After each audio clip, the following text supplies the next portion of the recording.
before we talk about the Lions free agent pickups, man, let's talk about, Taylor Decker, who was officially released by the Lions this week after 11 seasons. The team reportedly approached him with numerous discussions that included conversations about him taking a pay cut. Those discussions obviously broke down, which led to him wanting out. As Nephew pointed out last week, that release created $11.6 million in cap space for the Lions. Decker started 140 games, made one Pro Bowl selection in 2024. Any thoughts on the Taylor Decker release before we discuss the other free agency pickups for the Lions? Hooray. No, I mean, Taylor Decker, the time was now. Yeah. I get it. 2024 Pro Bowler sounds good, but we know how that can be. Yeah. That could be a mirage. Often it is when it comes to the NFL, when you're talking like All-Star, Pro Bowl games, that type of deal. But Taylor Decker just got to the point where he was, wasn't the same player he was. He was oft injured. And even when he was available, the end of damn near every other offensive play, someone's helping him up off the field. So, I just think it was a need that Brad was going to have to address anyway this offseason. So, yank the Band-Aid off and, let's get to it. Yep. Good luck to him. Yep. Yeah. I really have very little to add. I kind of concur. I'm, like if we would have held on to him for another year, I really don't see the need in that. I agree with you. I mean, he got the shoulder injury that he's kind of been managing the last couple of years. So, he's missing, a handful of games every year anyway, where you need a guy to stand in for him at that left tackle spot. And, to me, it made sense that the time is now. And, he had an interesting career. That's all that I'll say. Like, he started rough and then he really stabilized himself in the middle of his career. Mm-hmm. And then he ended a little rough, but he had a really, really excellent middle part of that career, a really good 7 years. I say maybe the first couple of years, it was a little touch and go, you were like, man, what do we do? Did we do the right thing drafting this guy as a left tackle? Then he really stabilized himself around year 3, and then he looked good, probably had a really good meaty center there, 6-7 years of really excellent play where he was very solid, like you said, like a top tier left tackle, very, very solid play.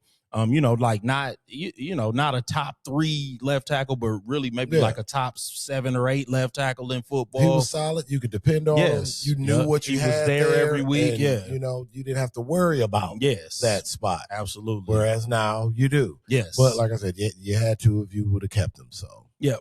Now, is he planning on continuing to play, or that's is he a great question. Hanging it up? I have no idea. I don't know that he's made his future plans clear. Okay. But I agree with you that for the Lions, it was the right decision to move on at this point because we have too many other needs, and again, he creates a need on the offensive line as opposed to addresses one. So, we did sign Cade Mays. Lions agreed to a 3-year, $25 million contract with the free agent center Cade Mays, previously with the Carolina Panthers. $14 million of the $25 million is guaranteed. Mays is 26 years old. He was considered one of the top free agent interior offensive linemen available. Average annual salary is $8.3 million, making him the 8th highest paid center in the league currently. Mays is, according to Pro Football Focus, had an overall grade of 62.4, but he had a pass blocking grade of 69.4, which is 13th out of 40 eligible centers, and he had a run blocking grade of 58.4, which is like 33rd out of 40 eligible centers.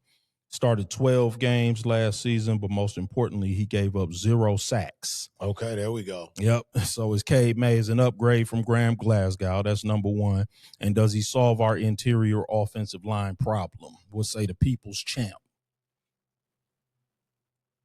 The jury's out because a healthy Graham was solid. A healthy Graham Glasgow was solid. I still think even if Mays works out, we still have to address the interior offensive line. I still not satisfied. I would like a guard. Yeah, I would like a left guard. Yeah, because Mahogany to me wasn't good enough where you like, okay, yeah, he said at left guard. I agree. I don't think that he was good enough where you can just say, yeah, we cool right there.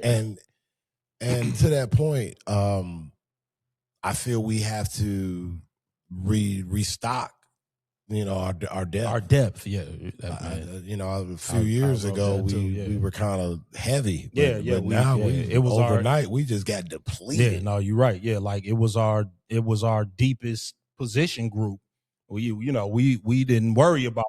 Yeah. Like we got plenty of good offensive line. But yeah, I agree with you. Yep. So yeah, we need to restock a little depth. Yep. I'm actually high on the Cade Mays pickup though. I do like it. Mm-hmm. I agree though. I don't think Mahogany was good enough at left guard. To reiterate that. Obviously Tyler Linderbaum was somebody we had our eye on, but he signed a historic 3-year, $81 million deal with the Raiders. Yeah, $60 million of which was guaranteed. That's obviously a little too rich for our blood with all of the needs that we currently have. Are we gonna touch on the Raiders? We can. Okay, we can. I'll keep it in the back of my mind. Okay. I like the price point that we got Cade Mays at. I like that, he's still pretty young. I think he hasn't played his best football yet. With respect to the running game, I still think we'll need a quality left guard to flank him for sure. Yeah. And that brings me to the tackle position because we did we started the discussion with Taylor Decker, and we did sign a tackle, Larry Borom. Lions did agree to a 1-year, $2.5 million deal with Borom, who's actually a Southeast Michigan native. Yeah, local. Yeah, he was previously with the Miami Dolphins last season, started 11 games. Unlike Mays, he is looked at as a little bit more of a project. He, too, is 26 years old, started his career with the Bears. Seen much more as a run blocker, but he did only give up 2 sacks last season. In his time as a starter. And 11 starts. Right, yep, and 11 starts. Okay. Yep. Okay. So do you believe Borom is the starting right tackle next season? Okay. On week 1, or do you think Sewell stays at right tackle and they start him at left tackle, or do you see something else entirely? I just think at this point, at the stage of his career, right on the cusp of his prime, let's put Penei Sewell at left tackle, man. Yeah, I mean, I've always thought just that he let would him end just up over moonwalk there. into the Hall of Fame as a left tackle, man, and just stop playing around. I pretty much agree. I think Borom is probably, because he's a really big guy, he's a really good run blocker. Like he's more of a run blocker than a pass blocker. I actually think that too. I've always thought that Sewell would end up playing left tackle. I don't think you pay $112 million to a right tackle. So yeah, I kind of see it's time. I believe he's a captain on one of the captains on offense. Year 5. Yeah. Going into let come on. He's the linchpin on offense. Him and Goff. Let's just do that. I concur. Yep. Yeah. So we in agreement on that. And then that brings me around to Isiah Pacheco. Okay. Lions agreed to a 1-year, $1.8 million deal with the former Kansas City Chiefs running back. Pacheco is known for his angry downhill running style. He just completed his 4-year rookie deal. He compiled 2,537 yards, 14 touchdowns in that time frame. He does come with some injury concerns. In 2024, he was limited to just 7 games, 310 yards and a touchdown because of a fractured fibula. Also, a right knee injury cost him 4 games last season. He finished with just 462 yards and a touchdown. Does the Pacheco signing satisfy our need for a second running back? And will the duo live up to the Sonic and Knuckles standards previously set by Gibbs and Montgomery? And also, does the injury history concern you at all? I'll throw that in there as well for the People's Champ. On its face, it sounds intriguing. Like, okay. Yeah. And then when you give it some thought, when I gave it some thought, I was like, I don't know. Then I gave it a little more thought because, like you say, with the injuries. And I was like, I don't know, man. Damn, did we get a lemon a little bit? You know what I mean? But I thought about our guy that just left, Demo. Yep. And Demo, before he got here, He was a little was a little kind of off nicked up. Yep. Which I'm pretty sure probably led to some, to a degree, why Chicago wasn't willing to compensate him. Right. So I started to consider that. And then once I kind of let that be my reason to, be cool with it, I started thinking, hey, man, this might be Sonic and Tails. Right. This could work. I mean, Pacheco is an angry downhill runner, but he does have some speed. He does. When healthy. He can get away from you. He can. So, I'm another thing, we got to get down there, man.